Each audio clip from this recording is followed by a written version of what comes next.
Hi viewers, today we are going to discuss about cell structure and cell organelles. What is cell? అంటే కణం అంటే ఏంటి? కణం యొక్క నిర్మాణము మరియు ఆ, కణంలో ఉండేటటువంటి సెల్ ఆర్గనేల్స్ ఆర్ కణ అంగాల గురించి అధ్యయనం చేద్దాం. ఇక్కడ జీవుల దేహాలలో కణం అనేటటువంటిది ఒక నిర్మాణాత్మక మరియు క్రియాత్మకమైనటువంటి మౌలిక ప్రమాణంగా చెప్పుకుంటాం మనం. అంటే అర్ధపారగమ్య త్వచం సెమీ పెర్మియబుల్ మెంబ్రేన్ చేత ఆవరించబడి, అంటే అర్ధపారగమ్య త్వచం చేత ఆవరించబడి స్వయం ప్రత్యుత్పత్తి చెందగల జీవ సంబంధమైనటువంటి ప్రమాణం ఏదైతే ఉంటుందో దాన్నే ఇక్కడ కణము అని నిర్వచించుకోవడం జరుగుతుంది. మొట్టమొదటిసారిగా రాబర్ట్ హుక్ అనేటటువంటి శాస్త్రవేత్త మొక్కలలో ఉండేటటువంటి బెండు కణజాలంలో కణాలు అనేటువంటివి తేనె తుట్టల్లాగా ఉండేటటువంటి గదుల్లాగా ఉంటాయి అని చెప్పేసి వాటికి సెల్ అనేటటువంటి పేరు పెట్టడం జరిగింది. అంటే మొట్టమొదటిసారిగా సెల్ అనేటటువంటి పేరును పెట్టినటువంటి శాస్త్రవేత్త రాబర్ట్ హుక్గా చెప్పుకుంటాం. ఇక తర్వాత ఫ్లెమింగ్ని తీసుకున్నట్టయితే కణం లోపల క్రోమోజోమ్లు అనేటువంటివి నిలువుగా చీలిపోతాయి అని చెప్పడం జరిగింది. అంటే దీన్నే మైటాసిస్ లేదా సమవిభజనగా పేర్కొనడం జరుగుతుంది. ఇక్కడ స్ట్రాస్బర్గ్ అనేటువంటి శాస్త్రవేత్త మొక్కలలో కణ విభజనను వర్ణించడం జరిగింది. అంతేకాకుండా కణద్రవ్యం అనేటువంటిది మరియు కణరసం లేదా కేంద్రక రసం అనే పదాలను మొదటిసారిగా స్ట్రాస్బర్గ్ అనేటువంటి శాస్త్రవేత్త ఉపయోగించాడు.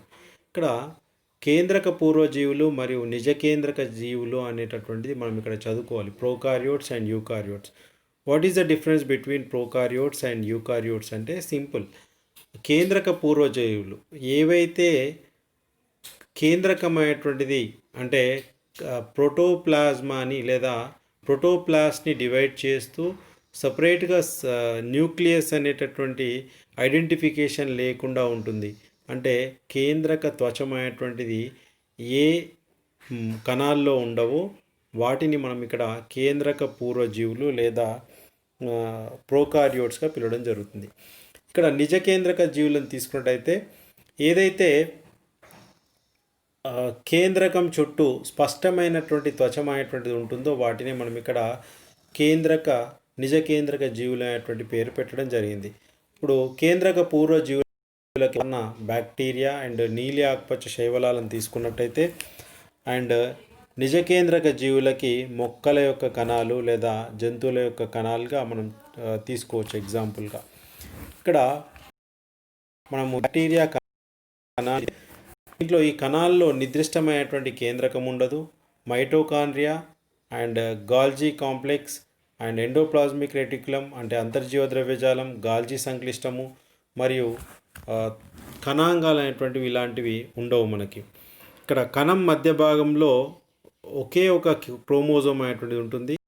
దీనిలో ద్విసర్పిలాకార స్థితిలో ఉండేటటువంటి ఒక డిఎన్ఏ అణువు అనేటువంటిది ఉంటుంది.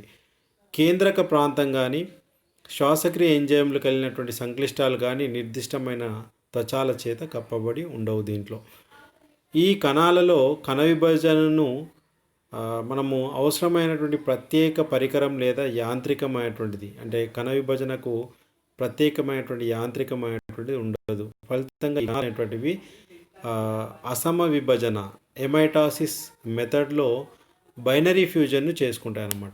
ఈ బైనరీ ఫ్యూజన్ అనేటువంటి జరుపుకోవడం ఈ బ్యాక్టీరియా అదేవిధంగా బ్లూ గ్రీన్ ఆల్గేలో మనం చూడొచ్చు. ఇక నిజ కేంద్రక జీవుల్లో తీసుకున్నట్టయితే ఇందాక చెప్పినట్టు మొక్కల యొక్క దేహం అంటే ప్లాంట్ బాడీస్ అండ్ ఎనిమల్ బాడీస్లో ఉండేటటువంటి కణాలు ఏవైతే ఉంటాయో అవి యూకారియోటిక్ సెల్స్ లేదా నిజ కేంద్రక కణాలతో నిర్మితమైన చెప్పవచ్చు. ఈ కణాల్లో స్పష్టమైనటువంటి కేంద్రకం ఉంటుంది. దాన్ని ఆవరించి నిర్దిష్టమైనటువంటి కేంద్రక త్వచమైనటువంటిది ఉండడం వల్ల మనము ఇక్కడ దీన్ని నిజ కేంద్రక ఇవ్వడం జరుగుతుంది. ఇక్కడ దీంట్లో మైటోకాండ్రియా ఉంటుంది, లైసోజైమ్స్ ఉంటాయి అండ్ హరితరేణులు అనేటువంటివి ఉంటాయి, ప్లాస్టిడ్స్ అండ్ వీటిని ఆవరించి మందమైనటువంటి నిర్దిష్టమైనటువంటి కణకోశమైనటువంటి మనకు దీంట్లో కనిపిస్తుంది. ఇంకా ప్రధానమైనటువంటి యానిమల్ సెల్కి ప్లాంట్ ప్రధానమైనటువంటి తేడా ఎక్కడ కనిపిస్తుంది మనకి చూసినట్టయితే సాధారణంగా జంతు కణాలు ఎనిమల్ సెల్ తీసుకున్నట్టయితే ప్లాంట్ సెల్తో వచ్చినప్పుడు సెల్ స్మాల్గా ఉంటుందన్నమాట. అంటే జంతు కణాలు అనేటువంటివి చిన్నగా ఉంటాయి కంపేర్ టు ప్లాంట్ సెల్స్తో. కణకవచం అనేటువంటిది ఉండదు దీంట్లో ఎనిమల్ సెల్స్లో, ఆల్రెడీ ముందే చెప్పుకున్నాం మనం.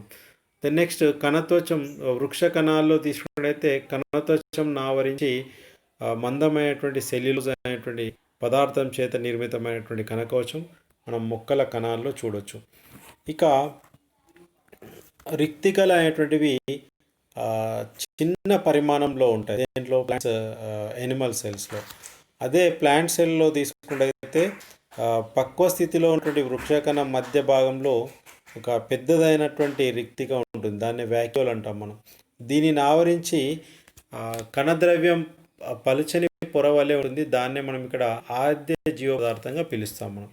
దెన్ నెక్స్ట్ ప్రోటోజోవాకు చెందినటువంటి యూగ్లిన్ తప్ప మిగిలిన జంతు కణాల్లో ప్లాస్టిడ్స్ అనేటువంటివి ఉండవు.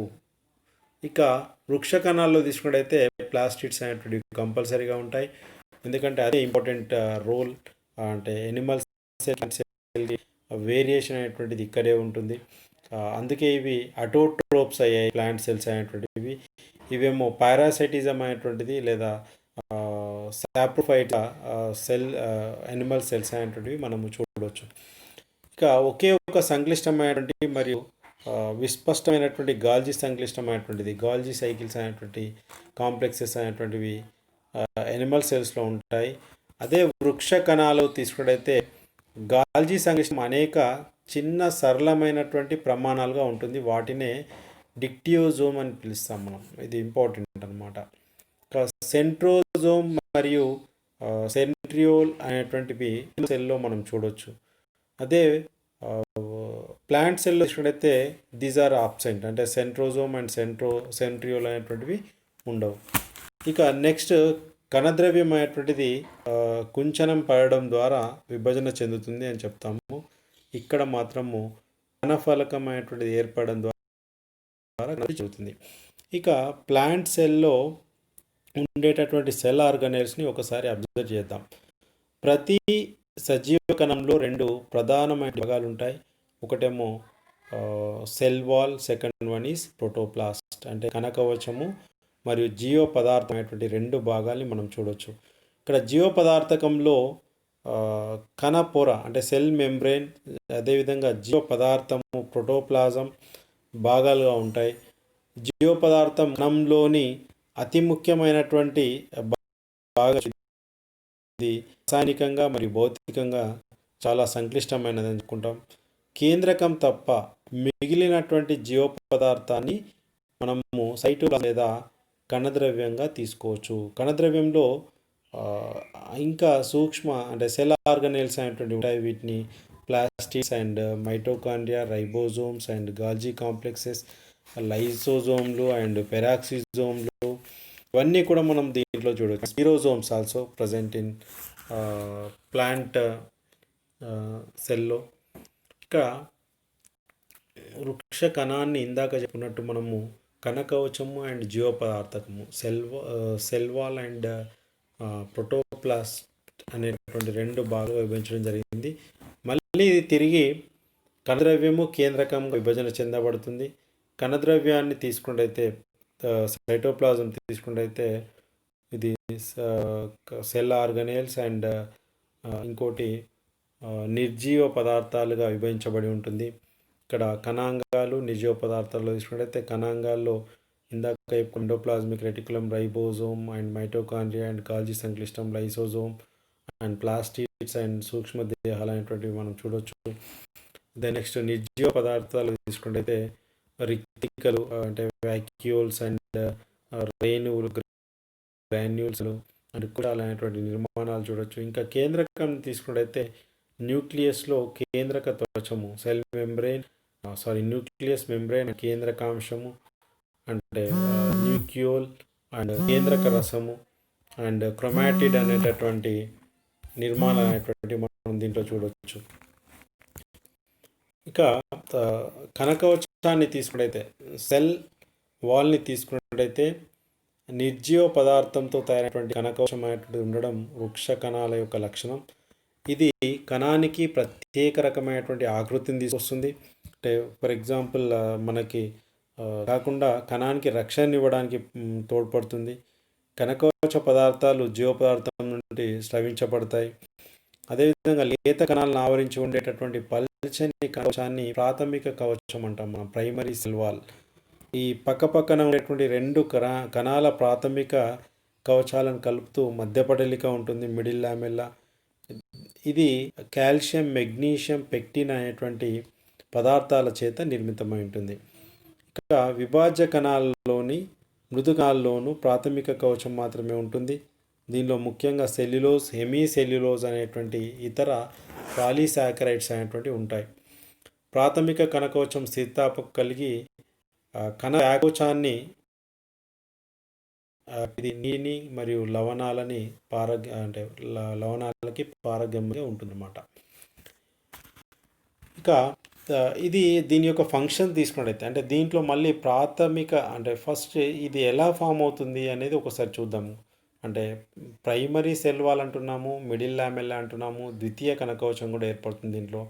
అంటే ద్వితీయ కణకవచం సెకండరీ సెల్ వాల్ ఏర్పడుతుంది. ఇందులో సెల్యులోజ్, హెమీ సెల్యులోజ్ అండ్ అదేవిధంగా ప్రధానంగా ఉన్నప్పటికీ లిగ్నిన్ అండ్ కైటిన్, సుబరిన్ వంటి పదార్థాలు ఉంటాయన్నమాట. ఇది గుర్తుపెట్టుకోవాలి. ఈ కణకవచం లిగ్నిన్తో దళసరిగా అవుతుంటే జీవ పదార్థం అనేటువంటిది డ్రై అయిపోతుంది అనమాట. ఉదాహరణ దృఢ కణాలు, నాలు, గ్జైలం అంటే ఫైబర్స్ అండ్ స్క్లీరైడ్స్ అండ్ ఇవన్నీ కూడా దృఢ సెకండరీ సెల్ వాల్కి ఎగ్జాంపుల్గా చెప్పవచ్చు మనము. ఇవన్నీ కూడా ప్లాంట్స్కి మెకానికల్ స్ట్రెంగ్త్ని ఇవ్వడం జరుగుతుంది అనమాట. ఇక్కడ వెలుపల నుంచి వరుసగా మధ్యపటలిక, ప్రాథమిక కవచం, ద్వితీయ కవచం అనేటువంటి 3 భాగాలు ఉంటాయన్నమాట. ప్రాథమిక కవచం ఏర్పడేటప్పుడే మధ్యపటలిక పైన కణకవచ పదార్థం ఒకే రీతిగా ఏర్పడదు. అక్కడక్కడ పలుచని ప్రదేశాలు అనేటువంటి ఉంటాయి. వీటిని ప్రైమరీ పిట్స్ అంటాం, ప్రాథమిక గర్త క్షేత్రాలు అని చెప్పేసి. ఈ ప్లేస్లో మళ్ళీ ద్వితీయ కవచ పొర కొన్ని రకాల అంటే సెకండరీ సెల్ అనేటువంటిది ఏర్పడేటప్పుడు ప్రైమరీ సెల్ వాల్ ఎక్కడైతే గ్యాప్స్ని వదులుకు వెళ్ళిందో అదే ప్లేస్లో సెకండరీ సెల్ వాల్ అనేటువంటి గ్యాప్స్ని ఏర్పాటు చేసుకుంటూ పోతుంది. వీటిని పిట్స్ అనేటటువంటి పేరుతో పిలుస్తాం. ఈ గర్తాల ద్వారానే వివిధ కణాల జీవ పదార్థాలు ఒక్క సెల్ నుంచి ఇంకో సెల్కి సున్నితమైనటువంటి కణద్రవ్య పోగులు అంటే ప్లాస్మా డెస్మాటా ద్వారా కలిసి ఉంటాయన్నమాట. ఇక్కడ దీన్నే ఈ పదార్థాల రవాణాలో అదేవిధంగా ప్రేరణ ప్రసారాల్లో తోడ్పడడం జరుగుతుందని చెప్పవచ్చు. ఇక్కడ గర్తాలు అనేటువంటివి పిట్స్ ఆర్ 2 టైప్స్. ఒకటి simple pits and bordered pits అంటే సరళ గర్తాలు మరియు సంక్లిష్ట గర్తాలుగా చెప్పుకుంటాం మనము. ఈ సరళ గర్తంలో ద్వితీయ కవచం గుంట లోపలి ప్రదేశం ఆవరించి ఉండదు. పరివేషిత గర్తాలోనేమో ద్వితీయ కవచం గుంటలపైన విల్లు లాంటి ఆర్చ్ ఏర్పడుతుంది. ఇక ఫంక్షన్స్ ఆఫ్ సెల్ వాల్ తీసుకున్నైతే మీకు అందరికీ తెలుసు. కణకవచం కణానికి ఆకారాన్ని కానీ అండ్ రక్షణ అంటే production and shape and strongness అనేటువంటిది ఇస్తుంది. అండ్ బాష్పోచేకము, శోషణ అండ్ ప్రసరణ స్రావ క్రియల్లో పాల్గొంటుంది. ఇక నెక్స్ట్ ప్రోటోప్లాస్ట్ జీవ పదార్థకం తీసుకున్నట్టయితే ప్రతి సజీవ కణంలోనూ ఒక జున్ను లాంటి అంటే జెల్లీ లైక్ పదార్థం అనేటువంటిది ఉంటుంది. దీనిని జీవ పదార్థము లేదా ప్రోటోప్లాజం అని మొట్టమొదటిసారిగా పరికించేటువంటి శాస్త్రవేత్త పిలవడం జరిగింది. అంటే జీవ పదార్థం అనేటువంటిది జీవానికి భౌతిక ఆధారము అని చెప్పేసి ఫిజికల్ బేసిస్ ఆఫ్ లైఫ్ అని హక్స్లే మొట్టమొదటిసారిగా వర్గీకరించడం జరిగింది. ఒక కణంలో ఉండేటటువంటి జీవ పదార్థానికి మరియు జీవ పదార్థకము అని హాన్స్టీన్ అనేటువంటి అంటే ప్రోటోప్లాస్ట్ అని హాన్స్టీన్ అనేటువంటి సైంటిస్ట్ మొట్టమొదటిసారిగా పేరు పెట్టడం జరిగింది. కేంద్రకం చుట్టూ ఉండేటటువంటి జీవ పదార్థాన్ని కణద్రవ్యం సైటోప్లాజం అని మొట్టమొదటిసారిగా కొల్లికర్ అనేటువంటి సైంటిస్ట్ వర్ణించడం జరిగింది. ఇక సెల్ మెంబ్రెయిన్ తీసుకున్నట్టయితే ప్లాస్మా మెంబ్రెయిన్. మనం ఫర్ ఎగ్జాంపుల్ ఒక ఎగ్ని తీసుకున్నట్టయితే ఎగ్ని బాయిల్ చేసినప్పుడు ఆ ఎగ్ పైన ఉండేటటువంటి ఏదైతే స్ట్రాంగ్గా ఉండేటటువంటిది మనం సెల్ వాల్గా తీసుకున్నట్టయితే దాని కింద ఒక పొరలాగా వచ్చేటువంటిది ఏదైతే ఉంటుందో దాన్ని సెల్ మెంబ్రెయిన్గా పిలవచ్చు. అంటే మన ప్లాంట్ సెల్స్లో కానీ ఎనిమల్ సెల్స్లో కానీ సెల్ మెంబ్రెయిన్ అనేటువంటిది అదే విధమైనటువంటి నిర్మాణాన్ని కలిగి ఉంటుందన్నమాట. ఇక్కడ దీన్నే కణద్రవ్యం ఆవరించి కణకవచం లోపల ఉండేటటువంటి పొరను మనం ఇక్కడ ప్లాస్మా మెంబ్రెయిన్ లేదా ప్లాస్మా పొర లేదా కణపొరగా పిలవడం జరుగుతుంది. ప్లాస్మా పొర అనేటువంటిది ఇది లైవ్గా ఉంటుందన్నమాట. అంటే సజీవమైనటువంటి చెప్పవచ్చు. ఇది జీవ పదార్థం చేత స్రవించబడుతుంది. దీంట్లో లిపిడ్స్ అండ్ ప్రోటీన్లతో కలిసి ఏర్పడేటటువంటి నిర్మాణంగా చెప్పుకుంటాం ఈ ప్లాస్మా పొర అనేటువంటిది. మామూలుగా ఎలక్ట్రాన్ మైక్రోస్కోప్లో మనం అబ్జర్వ్ చేసినప్పుడు ఒక 3 లేయర్స్ అనేటువంటివి స్పష్టంగా కనిపిస్తాయి. దీంట్లో 3 పొరల్లో లోపలి పొరలు ప్రోటీన్లతో కలిసి ఉంటే మధ్య పొర మాత్రం లిపిడ్లతో కలిసి ఉంటుందన్నమాట.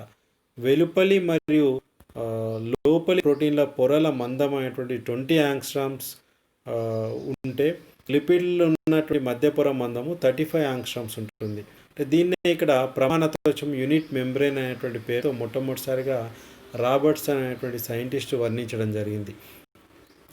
ఇక్కడ నెక్స్ట్ దీంట్లో different types of plasma membrane scientist identify చేయడం జరిగింది. కామన్గా పాక్షిక ద్రవ స్థితిలో ఉండేటటువంటి ప్లాస్మా మెంబ్రెయిన్స్ ఉంటాయి. ఈ లిపిడ్ పొరలో ప్రోటీన్లు అక్కడక్కడ మొజాయిక్ పద్ధతిలో అమరి ఉంటాయని సింగర్ మరియు నికల్స్ అనేటువంటి శాస్త్రవేత్తలు చెప్పడం జరిగింది. దీన్నే ఫ్లూయిడ్ మొజాయిక్ నమూనా అనేటువంటి పేరుతో పిలుస్తాం మనం. అంటే సముద్రంలో ఉండేటటువంటి మంచు దిబ్బల్లాగా, అంటే ఆ మంచు దిబ్బలు ఏవైతే ఉంటాయో వాటిని తీసుకున్నట్టయితే ఆ సముద్రపు యొక్క నీటిని మనము లిపిడ్స్గా తీసుకోవచ్చు అనమాట. అలాంటి నిర్మాణాన్ని ప్లాస్మా మెంబ్రెయిన్ అనేటువంటిది కలిగి ఉంటుందని సింగర్ మరియు నికల్స్ అనేటువంటి శాస్త్రవేత్త ఫ్లూయిడ్ మొజాయిక్ అనేటువంటి నమూనా ద్వారా వివరించడం జరిగింది. వెరీ ఇంపార్టెంట్ ఇది. ఇక ఫంక్షన్స్ ఆఫ్ ప్లాస్మా మెంబ్రెయిన్ తీసుకున్నట్టయితే ప్లాస్మా పొర అనేటువంటిది జీవ పదార్థం యొక్క ఇంటిగ్రిటీని కాపాడుతుందన్నమాట. అండ్ ఇది విచక్షణ స్థరంగా చెప్పుకుంటాం. సెలెక్టివ్లీ పెర్మియేబుల్గా పనిచేయటం వల్ల కణం లోపలికి వెలుపలకి జరిగేటటువంటి వివిధ అనుకూల అయాన్ల రవాణా ప్రక్రియను నియంత్రిస్తుంది. ఇక ప్లాస్మా పొరలోని ప్రోటీన్ల వలన కణమైనటువంటి క్షోభిత గుణం కలిగి ఉంటుంది. ఇది ప్రేరణల ప్రసరణలో తోడ్పడుతుందని చెప్పుకోవచ్చు మనం. ఇక ప్లాస్మా పొరలో గ్లైకోప్రోటీన్స్ అనేటువంటివి యాంటీజెన్స్గా పనిచేస్తాయి. కణజాలాలలో ట్రాన్స్ప్లాంట్ చేసినప్పుడు నూతన కణజాలాలను స్వీకరించేది లేనిది ఈ ప్రోటీన్లు అనేటువంటివి డిసైడ్ చేస్తాయి అన్నమాట. దెన్ నెక్స్ట్ సైటోప్లాజం తీసుకున్నట్టయితే కణద్రవ్యం తీసుకుంటే జీవ పదార్థంలో కేంద్రకం మినహా మిగిలినటువంటి జీవ పదార్థాన్ని కణద్రవ్యంగా చెప్పుకుంటాం మనము. ఇది పారదర్శకమైనటువంటి కొల్లాయిడల్ పదార్థంగా చెప్పుకుంటాం. దీనిలో 85 to 90% వాటర్ ఉంటుంది అండ్ 10% ప్రోటీన్స్ ఉంటాయి, 1 to 2% లిపిడ్స్ ఉంటాయి, 1 to 1.5% కార్బోహైడ్రేట్స్ ఉంటాయి అండ్ 1.5% అకర్బన మూలకమైనటువంటి nitrogen, nitrogen, magnesium and potash, calcium and sulphur అనేటటువంటి మూలకాలు దీంట్లో కనిపిస్తాయి మనకి. కణద్రవ్యంలో వివిధ రకాలైనటువంటి కణాంగాలు, నిర్జీవ పదార్థాలు అనేటువంటివి ఉంటాయి. అనేక కణాల్లో కణద్రవ్యం అనేటువంటిది 2 ప్రాంతాలుగా విభేదన చెంది ఉంటుంది. ఒకటి ఎక్టోప్లాజం మరియు ఎండోప్లాజంగా చెప్పుకుంటాం. Next third one is endoplasmic reticulum, అంతర్జీవ ద్రవ్యజాలం. ఇక్కడ కణద్రవ్యంలో కేంద్రకం నుండి ప్లాస్మా త్వచం వరకు వ్యాపించి ఉండేటటువంటి సంక్లిష్టమైనటువంటి వల వంటి నిర్మాణం ఉంటుంది. దీన్ని ఎండోప్లాజ్మిక్ రెటిక్యులం లేదా అంతర్జీవ ద్రవ్యజాలం అని మొట్టమొదటిసారిగా పోర్టర్ మరియు థామ్సన్ అనేటువంటి శాస్త్రవేత్తలు కనుగొనడం జరిగింది. ఇది కేంద్రక పూర్వ కణాల్లో ఉంటుంది. అదేవిధంగా ఎండోప్లాజ్మిక్ రెటిక్యులం అనేటువంటిది 2 రకాలుగా కనిపిస్తుంది. ఒకటి గరుకు అంతర్జీవ ద్రవ్యజాలము, అదేవిధంగా నునుపు అంతర్జీవ ద్రవ్యజాలం, అంటే రఫ్ ఎండోప్లాజ్మిక్ రెటిక్యులం అండ్ స్మూత్ ఎండోప్లాజ్మిక్ రెటిక్యులంగా చెప్పుకుంటాము. ఇంకా దీని యొక్క ఇది సైటోస్కెలిటన్ లాగా పనిచేస్తుంది అన్నమాట. అంటే మనిషి ఏ విధంగా అయితే ఒక స్ట్రక్చర్ అనేటువంటిది బోన్స్ వల్ల వస్తుందో అదేవిధంగా కణానికి ఈ ఎండోప్లాజ్మిక్ రెటిక్యులం అనేటువంటి వల్ల అదే విధమైన అనేటువంటి ఒకటి సాధించబోతుంది బికాజ్ ఆఫ్ ఎండోప్లాజ్మిక్ రెటిక్యులం వల్ల. ఇక దీంట్లో మళ్ళీ టైప్స్ అంటే 3-4 నిర్మాణాలు కలిసి ఎండోప్లాజ్మిక్ రెటిక్యులం అనేటువంటిది ఏర్పడుతుంది. అవి సిస్టర్నాస్ మరియు వెస్కిల్స్ అంటే కోశాలు, నాలికల్ ట్యూబుల్స్ అండ్ ఇవన్నీ కలిసి ఏర్పడేటటువంటి నిర్మాణంగా చెప్పుకుంటాం. ద ఫంక్షన్ ఆఫ్ ఎండోప్లాజ్మిక్ రెటిక్యులం తీసుకున్నట్టయితే ఇక్కడ కొల్లాయిడల్ రూపంలో ఉండేటటువంటి కణద్రవ్యానికి అంతర్జీవ ద్రవ్యజాలం అనేటువంటిది యాంత్రిక ఆధారాన్ని మెకానికల్ స్ట్రెంగ్త్ని ఇస్తుంది. అందువల్ల దీన్నే సైటోస్కెల్టన్ అని చెప్పుకున్నాం. Very important. ఇది అస్థిపంజరం అని పిలుస్తాం ఎండోప్లాజ్మిక్ రెటిక్యులంని. కణంలో ముఖ్య పదార్థాలు ఈఆర్ ద్వారా రవాణా అవుతాయి. గరుకు ఈఆర్ ప్రోటీన్ల సంశ్లేషణలోను, నునుపు ఈఆర్ లిపిడ్ల సంశ్లేషణలోను తోడ్పడతాయి. తర్వాత కేంద్రక విభజన తర్వాత ఎండోప్లాజ్మిక్ రెటిక్యులం పొర నుండి కొత్త కేంద్రక త్వచం అనేటువంటిది ఏర్పడుతుంది. ఇక్కడ మైటోకాండ్రియా నెక్స్ట్. మైటోకాండ్రియా మీకు తెలుసు, వాయు సహిత శ్వాసక్రియ జరిపేటటువంటి నిజ కేంద్రక కణాలన్నింటిలోనూ మైటోకాండ్రియాలు అనేటువంటి అతి ముఖ్యమైనటువంటి కణాంగాలు. ఇవి చిన్న రేణువులు లేదా పోగుల వలె ఉంటాయి. వీటి సరాసరి వ్యాసం 0.5 to 1.0 మైక్రోమీటర్స్ అండ్ పొడవు 0.5 to 1.0 మైక్రోమీటర్స్గా ఉంటుంది. దీనిని మైటోకాండ్రియాలని మొట్టమొదటిసారిగా సి బెండా అనేటువంటి శాస్త్రవేత్త పిలవడం జరిగింది. ఇది మైటోకాండ్రియన్స్. ఇంకా మైటోకాండ్రియన్స్ యొక్క స్ట్రక్చర్ ఇవన్నీ తీసుకున్నట్టయితే మనకి వీటి యొక్క ఫంక్షన్ చూద్దాము. కణంలోని శ్వాసక్రియ చర్యలు జరుగుతాయి. ఎలక్ట్రాన్ రవాణా ట్రాన్స్పోర్టేషన్ క్రిస్టాలోను, క్రెబ్స్ సైకిల్ అనేటువంటిది చర్యలు మాత్రికలో జరుగుతాయి. మైటోకాండ్రియన్లు నుండి శక్తి అనేటువంటి విడుదల కావడం వల్ల వాటిని కణశక్త్యాగారాలు, power house of the cell అనేటటువంటి పేరుతో పిలుస్తాం మైటోకాండ్రియా. నెక్స్ట్ ప్లాస్టిడ్స్ తీసుకున్నట్టయితే మొక్కల కణాల్లో మాత్రమే ఉండేటటువంటి ప్రత్యేక కణాంగాలుగా చెప్పుకుంటాం. వీటిని నీలి ఆకుపచ్చ శైవలాల్లోను, శిలీంధ్రాల్లోను, బ్యాక్టీరియాలోను, జంతు కణాల్లో ప్లాస్టిడ్స్ అనేటువంటివి ఉండవు. అందుకే they are not autotrophs. Okay, they are parasite and సాప్రోఫైట్స్గా చెప్పుకుంటాం మనం అన్నీ కూడా. ఇంకా ప్లాస్టిడ్ తీసుకున్నట్టయితే ఇవి సాధారణంగా శ్వేత రేణువులు లేదా ల్యూకోప్లాస్ట్లని కూడా అనొచ్చు మనం. అంటే ఇక్కడ ప్లాస్టిడ్లను షింపర్ అనేటువంటి శాస్త్రవేత్త 3 రకాలుగా విభజించడం జరిగింది. అవి ఏంటంటే వర్ణరహిత ప్లాస్టిడ్లు, ఆకుపచ్చని ప్లాస్టిడ్లు మరియు వర్ణయుత ప్లాస్టిడ్లుగా చెప్పుకుంటాం. అంటే ల్యూకోప్లాస్ట్ అండ్ క్లోరోప్లాస్ట్ అండ్ క్రోమోప్లాస్ట్లు అనేటువంటి 3 రకాలుగా విభజించడం జరిగింది. ఇక్కడ వర్ణద్రవ్యాలు లేని ప్లాస్టిడ్లను శ్వేత రేణువులు లేదా ల్యూకోప్లాస్ట్లను పిలవడం జరిగింది. ఇవి ఆహార పదార్థాల నిల్వలో తోడ్పడతాయి. ల్యూకోప్లాస్ట్ అనేటువంటివి ఫుడ్ని ప్రిజర్వ్ చేయడానికి యూజ్ అవుతాయి అన్నమాట. అదేవిధంగా పిండిని నిల్వ చేసేటటువంటి వాటిని అమైలోప్లాస్ట్లు అని, కొవ్వులు నూనెలు నిల్వ చేసేటటువంటి వాటిని తైల రేణువు లేదా ఎలయోప్లాస్ట్లని, ప్రోటీన్ల నిల్వ ఉండేటటువంటి వాటిని ఎల్యూరోప్లాస్ట్ అనేటువంటి పేరుతో పిలుస్తాం. ఇక్కడ వర్ణ రేణువులలో పత్రహరితంతో పాటు కెరోటినాయిడ్స్ అనేటువంటి వర్ణద్రవ్యాలు కలిగి ఉండడం వల్ల నారింజ, పసుపు, ఎరుపు రంగులను కలిగి ఉంటాయి. ఈ కెరోటినాయిడ్స్ అనేటువంటివి 2 రకాలుగా చెప్పుకుంటాం. ఒకటి పసుపు వర్ణంలో ఉండేటటువంటి జాంతోఫిల్ అండ్ ఎరుపు వర్ణంలో ఉండేటటువంటి కెరోటిన్. ఇవి పత్రహరితంలో కలిసి వివిధ రంగులను ఏర్పరిచి ఆకర్షణ పత్రాలని, ఫలాలను అనేటువంటివి ఆకర్షణీయంగా ఉండడానికి కారణమవుతాయి అన్నమాట. నెక్స్ట్ వీటి యొక్క ఫంక్షన్స్ తీసుకున్నట్టయితే షార్ట్గా, హరితరేణులు అనేటువంటివి మా అందరికీ తెలుసు, కిరణజన్య సంయోగక్రియలో పాల్గొని పిండి పదార్థాలు అనేటువంటివి తయారు చేస్తాయి. అంటే ఫోటోసింథసిస్ జరగడానికి ప్రధానమైనటువంటి కారణం. ఈ క్రియలో జరిగేటటువంటి కాంతి చర్యలు పటలికా రాశులలోను, నిష్కాంతి దశలు అనేటువంటివి అవర్ణికలో జరుగుతాయి. గుర్తుపెట్టుకోవాలి. ఇక వర్ణరహిత రేణువులు ఆహార పదార్థాల నిల్వలో పాల్గొనడం జరుగుతుంది. ఇక పుష్ప భాగాలలో ఫలాలకు వర్ణయుత రేణువులు అనేటువంటివి ఆకర్షణగా నిలుస్తాయి, అంటే ఆకర్షణ కలిగించడం జరుగుతుంది. నెక్స్ట్ రైబోజోమ్స్ అనేటువంటివి మనందరికీ తెలుసు. ఇవి అతి సూక్ష్మమైనటువంటి రేణువులు 140 to 230 ఆంగ్స్ట్రామ్స్ వ్యాసంలో ఉంటాయి. ద్రవ్యంలో తేలుతూ కానీ లేదా అంతర్జీవ ద్రవ్యజాలం ఉపరితలం పైన అంటుకొని ఉంటాయి. ఇవి కొద్దిగా మైటోకాండ్రియాలలో అరితరేణులలో కూడా కనిపిస్తాయి. ప్రోటీన్ సంశ్లేషణ జరిగేటటువంటి సమయంలో 2 నుంచి 6 రైబోజోమ్లు కలిసి ఎంఆర్ఎన్ఏ వెంట ఒక గొలుసు వలె ఏర్పడతాయి. వీటినే పాలిజోమ్స్ లేదా రైబోజోమ్స్ లేదా ఎర్గోజోమ్స్ అనేటువంటి పేరుతో పిలుస్తాం. ఓకే, ఇది ఇక రైబోజోమ్స్ అనేటువంటి 70s రకము అండ్ 80s రకానికి చెందినటువంటి రైబోజోమ్స్ మనం చూడవచ్చు. ఇక రైబోజోమ్స్ ఫంక్షన్ తీసుకున్నట్లయితే రైబోజోమ్ అనేటువంటి రాయబారి రైబో కేంద్రకంలోని జన్యు సమాచారం ప్రకారం ప్రోటీన్ల తయారీలో ప్రముఖ పాత్ర వహిస్తాయన్నమాట. ఇక న్యూక్లియస్ ఎంజైమ్ల చర్య నుండి ఎంఆర్ఎన్ఏకు రైబోజోమ్లు రక్షణ కల్పిస్తాయి. ఇక గాల్జీ కాంప్లెక్సెస్ మీ అందరికీ తెలుసు, డిక్టియోజోమ్స్ అంటాం వీటిని. లైపోకాండ్రియా లేదా ఇడియోజోమ్లు లేదా బేకర్ నిర్మాణాలు అని కూడా పిలవడం జరుగుతుంది. వీటిని మొట్టమొదటిసారిగా కెమెల్లో గాల్జీ అనేటువంటి శాస్త్రవేత్త జరిగింది కాబట్టి ఆయన పేరు మీద గాల్జీ కాంప్లెక్సెస్ అనే పేరు పెట్టడం జరిగింది.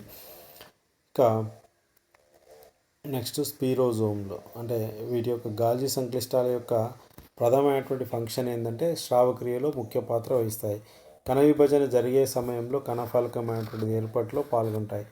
అండ్ కణ కవచ పదార్థాలనే పాలీసాకరైడ్ల సంశ్లేషణ అనేది జరుగుతుంది.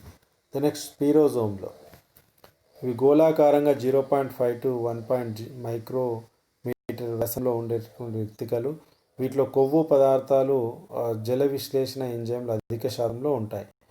వీటిలో ఆమ్ల పాస్పటేజ్ అండ్ ఎంజైమ్ ఉండడం వలన లిపిడ్ల సంశ్లేషణలో స్పీరోజోమ్ల పాత్ర అనేటువంటిది స్పష్టంగా ఉంటుంది.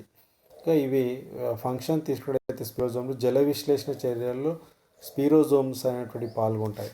ఇంకా లైసోజోమ్స్, ఇంకా ఇవి అంటే మామూలుగా సెల్స్ అంటే లైసోజోమ్లు అనేటువంటి గోళాకారంగా 0.25 నుండి 0.8 మైక్రోమీటర్స్ వ్యాసంలో ఉండేటటువంటి రిక్తికలుగా చెప్పుకుంటాం మనము.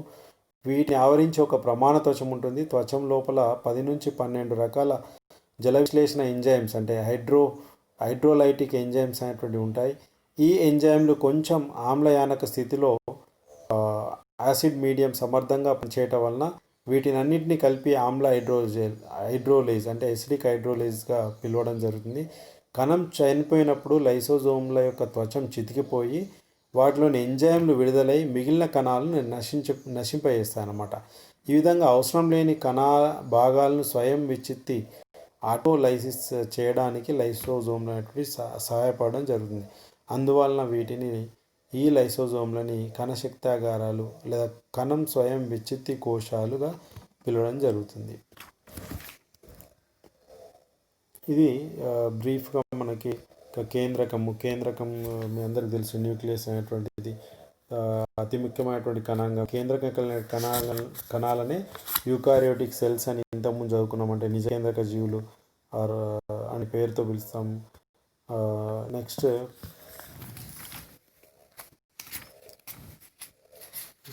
ఇక్కడ కేంద్రకంలో మనందరికీ తెలుసు కేంద్రకాంశము, కేంద్రకత్వచము, కేంద్రక రసమైనటువంటి భాగాలు మనము అబ్జర్వ్ చేయొచ్చు. ఇది కణం యొక్క బేసిక్ ఇన్ఫర్మేషన్, కణం యొక్క నిర్మాణము, కణం యొక్క కణాంగాలు ఏముంటాయి అనేది. Okay, thank you.